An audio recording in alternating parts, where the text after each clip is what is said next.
Morning. આજે છે ભાઈ બીજ, તો હેપી ભાઈ દૂજ તમને બધાને. સવારમાં નાસ્તો કરી લીધો અને હજુ પણ ઘરે બધા મહેમાન આવે જ છે. અને સારું પણ લાગે જ્યારે આપણા ઘરે આપણને કોઈ મળવા માટે આવે. તો બસ આખો દિવસ આમાં જ નીકળી ગયો અને રાત્રે હું થઈ ગઈ રેડી ડિનર કરવા માટે. તો આજે ભાઈ બીજ છે અને હું મારા બધા ભાઈઓને બહાર લઈ જાઉં છું ડિનર પર. પણ યાર ભાઈ બીજના લીધે બધી જ જગ્યા પર એટલું બધું વેઇટિંગ છે. લિટરલી 2-3 રેસ્ટોરન્ટ પછી ફાઇનલી એક જગ્યા પર ટેબલ મળ્યું.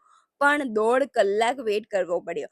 અને એ 1.5 કલાકમાં અમે લોકો બધા એટલી બધી મસ્તી કરી, એટલી બધી વાતો કરી અને એટલો આ બધા ફોટોસ ક્લિક કર્યા. પછી ફાઇનલી અમારું ડિનર સ્ટાર્ટ થઈ ગયું અને પછી હું આવી ગઈ મારા ફ્રેન્ડ લોકોને મળવા માટે.